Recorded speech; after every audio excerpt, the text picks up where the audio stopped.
If you found Rachel's journey inspiring, the story of a woman who rose above doubt, rejection, and silence to build something world-changing, then you're in the right place. This channel is dedicated to stories like hers, stories of resilience, quiet power, and triumph after being underestimated. Every week, we share real and fictional tales of people who didn't just survive betrayal, they turned it into fuel. If you've ever been overlooked, dismissed, or told your dreams were too big, this is your space. Don't miss out on the next story that might remind you of your own strength. Hit that subscribe button, turn on notifications, and leave a comment if Rachel's story moved you. Your support helps us grow this community of thinkers, dreamers, and late bloomers who prove it's never too late to rise. Watch, subscribe, and be part of a movement where success speaks louder than permission. The message lit up our group text just after lunch. My mother's signature phrasing carried its usual mix of politeness and judgment. Urgent family meeting. Thursday at 7 p.m. Rachel needs our support. It's about her choices. Her choices. That was their new label for what I'd done, walking away from a six-figure legal career to launch a company of my own. I parked across from my parents' Victorian home in Charleston, South Carolina, the same one where I'd memorized multiplication tables and prepped for LSATs. My brother Evan's Tesla sat gleaming in the brick driveway next to my father's Lexus and mom's pearl-white Cadillac. My aging Honda Civic stuck out like a scraped knee at a wedding. Fitting, since I'd become the family blemish. A buzz from my phone. A text from Natalie, my co-founder and COO. Fast Company article drops at 8 p.m. Eastern. You ready? Perfect timing, I replied. Family Summit kicks off at 7. She shot back a single word, legendary. I checked my reflection in the mirror. No flashy labels tonight, just a charcoal blazer over a faded tee and jeans. Hair in a tidy bun. Minimal lipstick. Let them assume I'd fallen behind. It would make the truth hit harder. The front door creaked open before I could knock. Mom stood in full pearls and heels formality, lips pursed in that way she reserved for ruined table linens and disappointing daughters. Rachel, you're late. 3 minutes, I said. Professionalism starts with punctuality, she replied, already turning. The living room had all the ambience of a corporate tribunal. Dad stood by the marble fireplace, flanked by Evan and his wife Carly on the leather sectional. Aunt Joan was in her usual recliner. Reinforcements, I noted. Rachel, Carly smiled thinly. Cute jacket. Thrifted, I said. Sustainable choices, right? She looked away. Dad cleared his throat. We're all concerned about your direction. Your detour, Mom clarified. I sat in the upright accent chair, the least inviting one, facing them all. 2 years ago, you had it all. A partner track offer at Doyle and Weeks. That gorgeous loft near the waterfront. And Dylan, Dad said. Dylan, the hedge fund golden boy, they'd practically picked out rings for before I broke things off and incorporated my own firm. And now, Dad continued, you're living in some tiny rental, driving that thing. And chasing some, what is it? AI research company, Evan chimed in. Though let's be real, it's barely more than a prototype, right? He smiled smugly. Evan, who'd failed to launch 3 of his own ventures and didn't know his latest funding request was rejected by a firm I quietly control. We just don't want you to fall behind, Mom said. Doyle and Weeks would welcome you back. I smiled gently. Actually, Aunt Joan. Aunt Joan broke the silence. You know Margaret Preston's daughter just made junior partner over at Green and Waters, she said with emphasis. Fastest promotion in the firm's history. They even mentioned her in the local business journal. She paused, giving me a pointed look. Could have been you. I glanced at my phone. 7:43 p.m. In just under 20 minutes, the Fast Company feature would hit. The irony was perfect. You still haven't explained what this so-called company of yours even does, Mom snapped. All this mystery, working odd hours, and what do you have to show for it? Dad rose to his full 6'2" height, arms crossed in his signature corporate pose, the same one that used to intimidate his board. This isn't an ambush. It's an intervention. You're off track, and we need to map out a realistic future for you. That's when Carly's phone dinged. She glanced down, then suddenly froze. Her usual pageant-level poise faltered. Wait a second, she said. Why are you on Fast Company's homepage? The room stilled. Evan jumped up and grabbed her phone. What? He muttered, scrolling furiously. No way. Rachel Morrison, 28, founder and CEO of Syntellis Dynamics, valued at. He trailed off, blinking. $3 billion, I said gently. That's the updated figure. It changed last week after the merger with Curate Data Systems. Dad slumped back into the wing chair behind him. $3 billion, he echoed, like the words themselves carried weight. Shall I explain what my firm does now? I asked. I tapped open the pitch deck on my tablet and turned it around. Syntellis develops real-time decision frameworks powered by AI. Think adaptive intelligence. We help Fortune 500 companies streamline logistics and crisis modeling in milliseconds. I looked around. That little apartment you've all gossiped about? It's one of 5 properties I bought in Charleston last year. The Honda? Bought it on purpose. Fuel efficient, low maintenance, easy to park downtown. Mom set her wine glass down carefully. Her hand trembled. But you never shared any of this, she whispered. I shrugged. No one asked. You were all too busy worrying about how I'd lost my way to notice I was building something real. I adjusted the lapel of my consignment blazer. We're already contracted with 2 federal agencies and 4 of the top 10 defense firms. That's why I've been working overtime. That's why I've been quiet. And that's why Fast Company is running a feature on the woman who built a billion-dollar enterprise while her family assumed she was failing. Carly's phone kept buzzing as the article went viral. Aunt Joan had already pulled out her own device, likely texting Margaret about how her niece just got eclipsed by the family disappointment. Evan looked pale. You bought out Curate? He asked. But I pitched to them last month. I know, I said. Nice deck, by the way. Just then, Marcus's message popped up on my screen. CNBC crew en route. Car should be there in 3. I smiled. Looks like I've got to prep for the segment. They're doing a spotlight on women redefining tech leadership. The room was utterly silent. Then Mom finally whispered, but why didn't you tell us? I stood, gathering my things. Because, I said, pausing at the threshold, there's power in being underestimated. You'd be amazed what you can build when no one's watching. My phone buzzed again. That's my driver. And unlike my Civic, this car comes with a camera crew. I glanced over my shoulder. Dinner was lovely.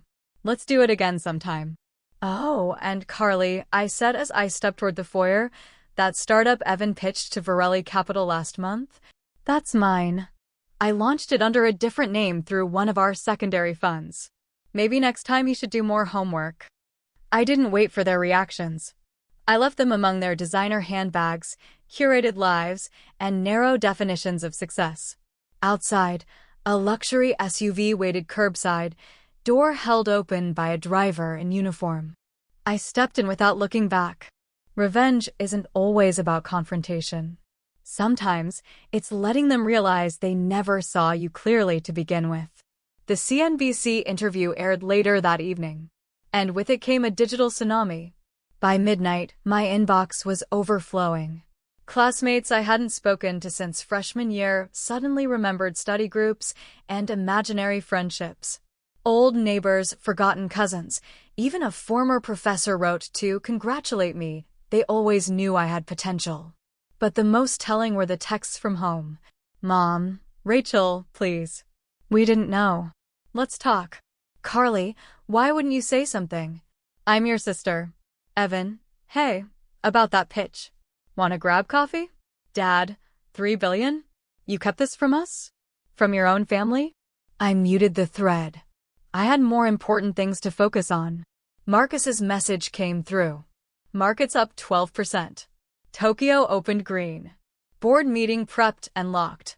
The next morning, I stepped into the lobby of Centellus Tower, a striking blend of modern steel and reclaimed brick, nestled in Charleston's historic district.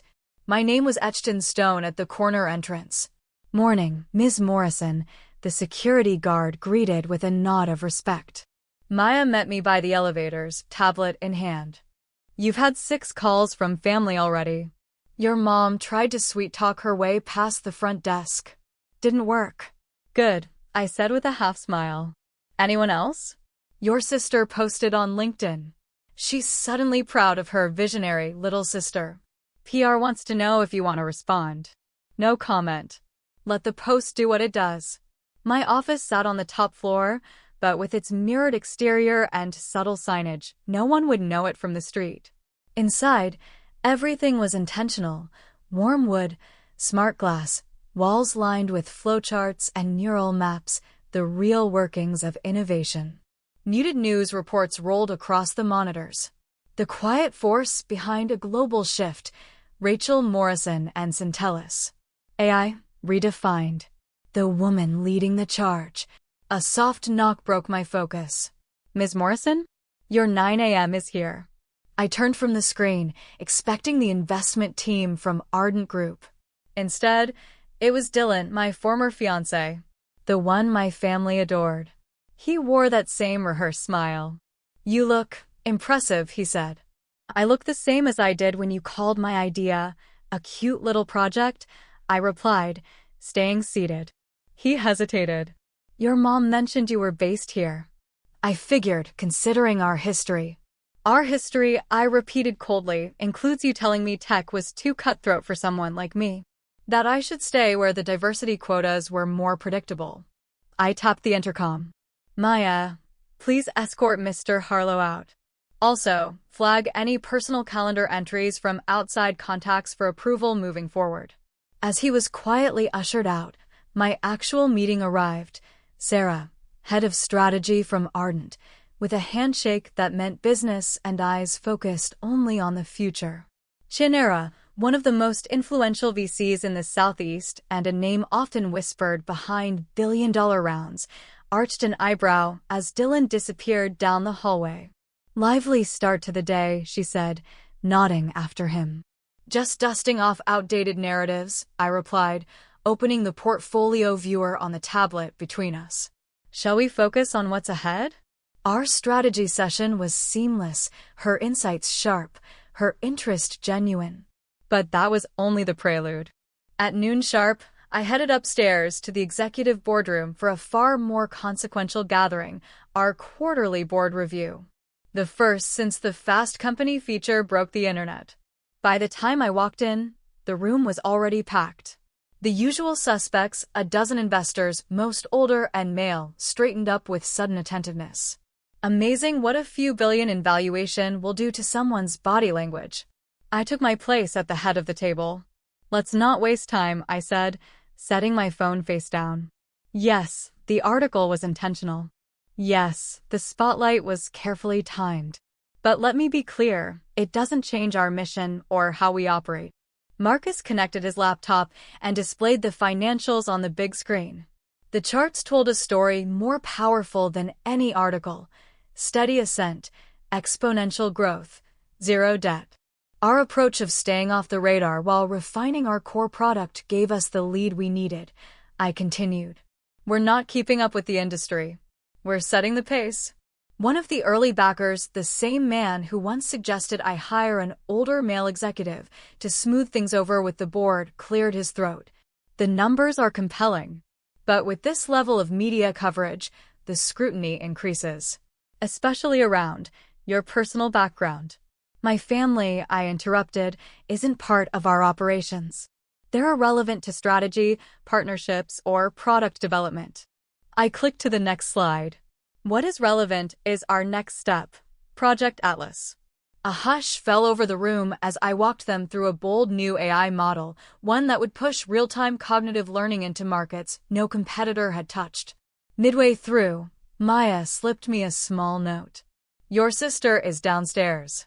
Says she won't leave until you see her." I barely paused. A discreet message to security, and Emma was escorted to the second-floor consultation room, the one with no windows and rigid, outdated chairs. It was fitting. An hour later, after reviewing contracts and clearing internal approvals, I finally went to meet her. She'd been waiting. 2 hours.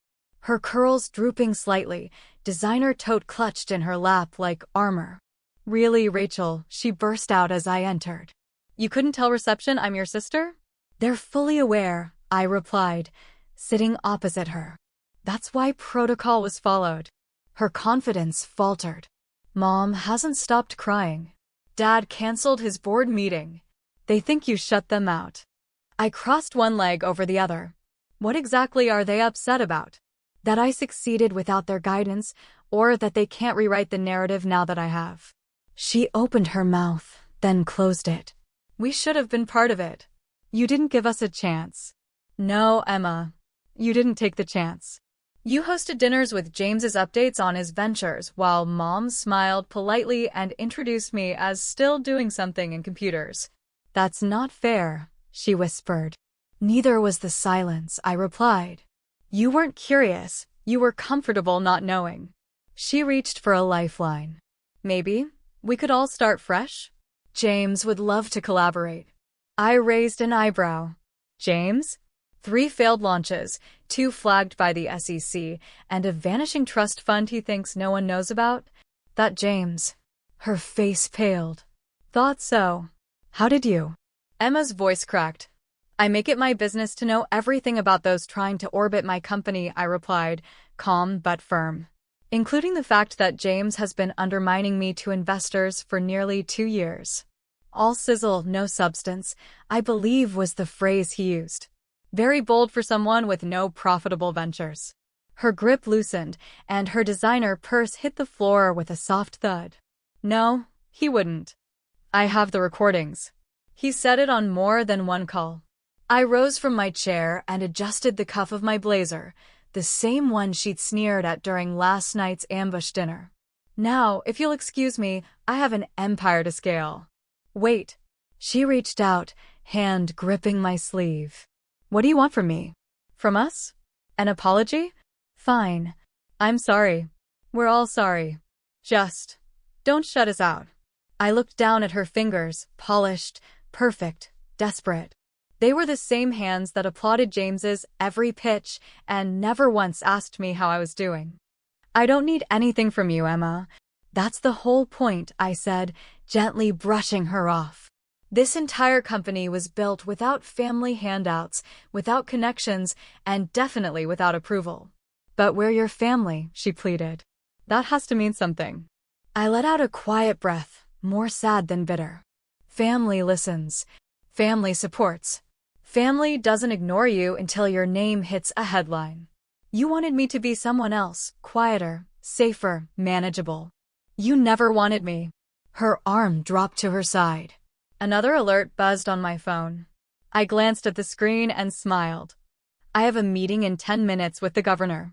We're discussing plans to position Charleston as the next major hub for AI and tech growth." I turned toward the door. "Feel free to tell Mom and Dad.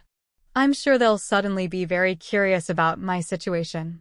As I stepped into the corridor, Maya matched my stride. "Your family has scheduled another intervention for tonight," she said, scrolling through her tablet. "Also, your aunt called 3 local news stations claiming she mentored you through your early days."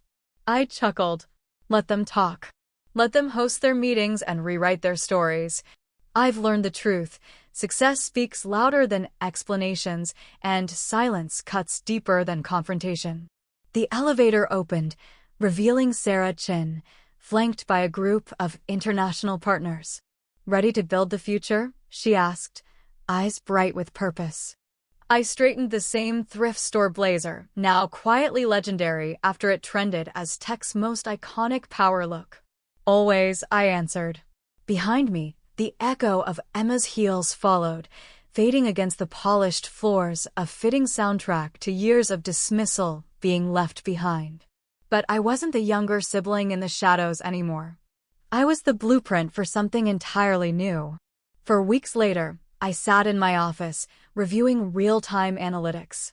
Our latest prototype had been adopted across 3 global markets. Syntella's stock had doubled. Groundbreaking was the word analysts kept using. Category-defining, said the Wall Street Journal. My once guarded world was now flooded with attention. Maya stepped in. "Your father's here." I didn't look up.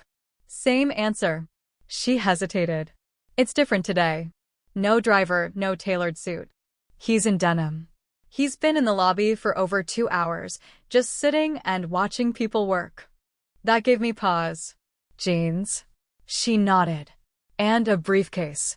Leather. Old." I pulled up the lobby feed. There he was.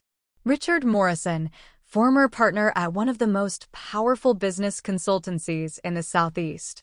Slouched slightly, aged by something deeper than years, hands wrapped around a worn satchel I didn't recognize. "Send him up," I said quietly. As I waited, I turned to the wall of press clippings behind my desk. Syntella's unveils breakthrough in real-time learning AI.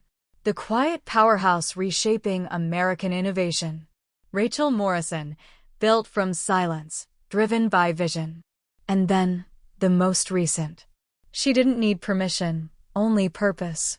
That headline still gave me pause. It was true.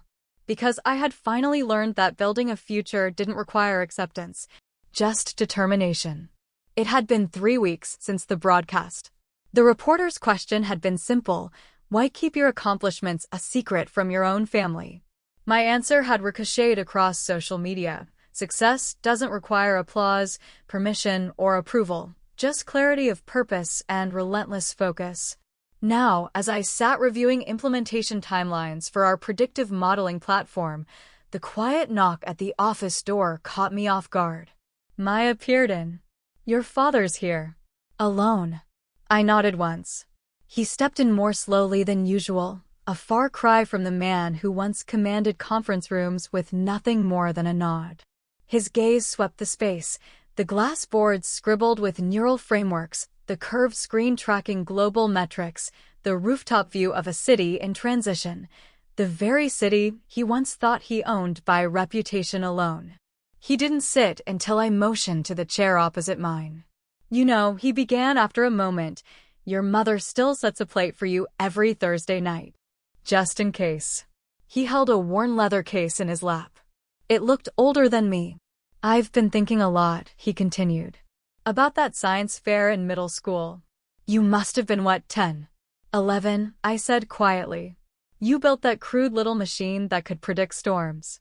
Everyone else showed up with vinegar volcanoes and solar system mobiles. But you brought a network of equations and said you were going to teach machines how to think." He chuckled, low and sad. "I missed that presentation. Flew to Chicago for a client." I remembered. I'd waited with the blue ribbon in my pocket, hoping someone would ask how I did it. No one did. "What I don't remember," he added, "is ever asking why you were drawn to it. Or what you saw in that messy web of logic and patterns." He unlatched the briefcase. Inside were printed documents, neatly stacked, annotated. After the article, I started reading. "These are yours. Patent applications. White papers. Early investor decks. Some filed under aliases. Did you really launch 3 separate ventures before turning 25? I nodded. "All part of building the foundation for this." He rubbed his temple. "And we thought you were just drifting. Trying to find myself?" I offered. He grimaced. "We used other words. Stubborn, rebellious, ungrateful." I met his eyes.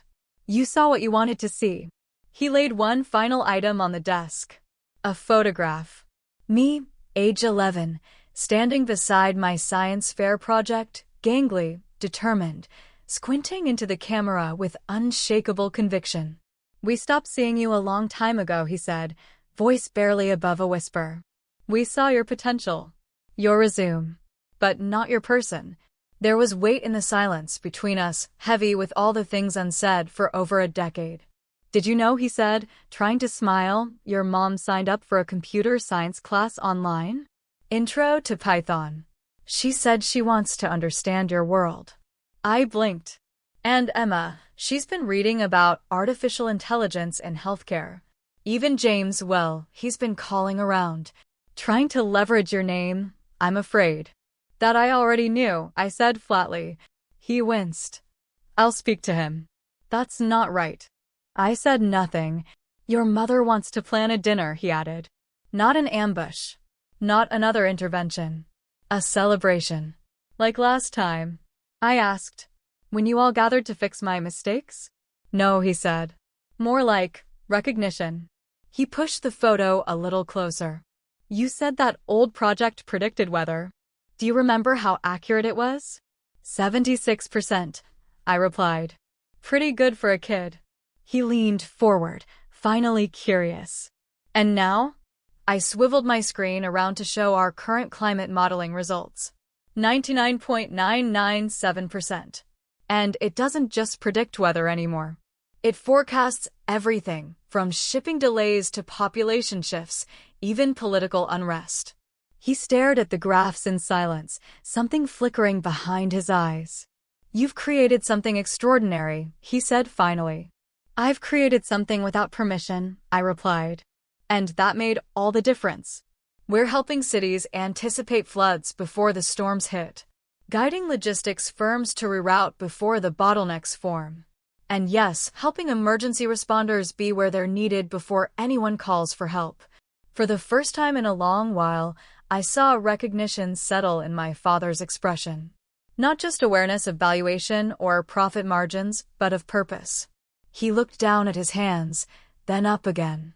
Show me, he said, his voice quiet. I want to understand. I paused, studying him. Then, without a word, I walked over to the far wall, where a clean whiteboard stood waiting. I picked up a marker. It begins here, I said, sketching the backbone of a neural net. But what changed everything was when we layered in quantum optimization, adapting not just in real time, but beyond real time. Predictive, adaptive, learning in cycles faster than human processing can follow.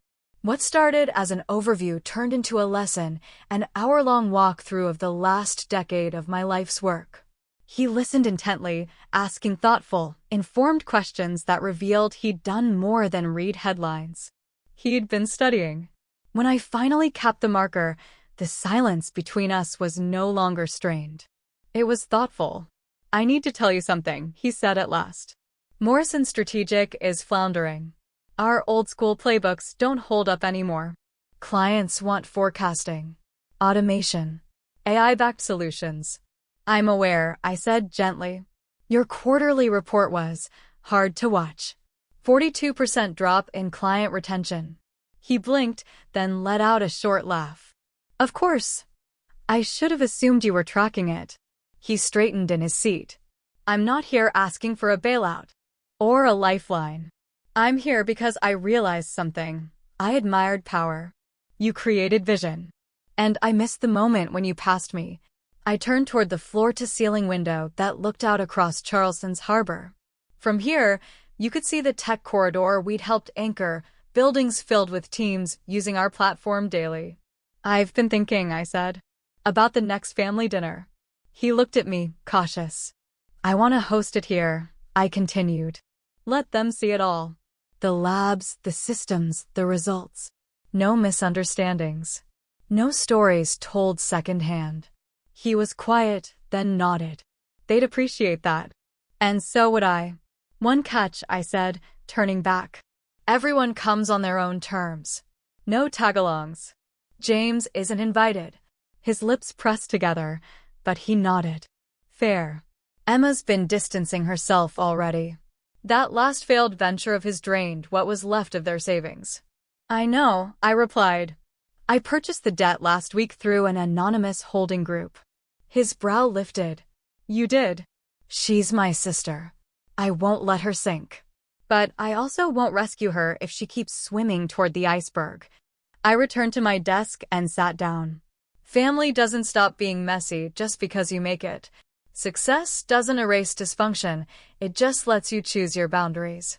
He stood, fastening the latch on his old briefcase. Thursday then. 7 o'clock. 7, I confirmed. And tell Mom to wear walking shoes. It's a long tour. At the doorway, he turned back. That quote, "Success doesn't need permission," I printed it out. It's going in my office. As a reminder. After he left, Maya entered with a new stack of folders and a fresh espresso. "Your mother's already left 3 messages about Thursday," she said with a smirk. "And your sister sent orchids. Donate them," I said, sipping my drink. "And Maya?" "Clear that evening. It's time to show them what I really built." Later that night, after most of the staff had gone home, I stayed behind. I placed a new headline in the frame beside my desk. "Tech Visionary redefines the modern family business. Leadership by integrity, not inheritance." Below it, I hung an old photo, 5th grade science fair. Me beside a crooked trifold board, eyes bright with ambition. Because sometimes, the hardest part of building something extraordinary isn't the work. It's teaching the people closest to you to see you. I looked out at the skyline, buildings illuminated by systems I'd once coded alone in my apartment. Thursday would be a moment. Not for validation. That part was done. This time, they'd have to catch up.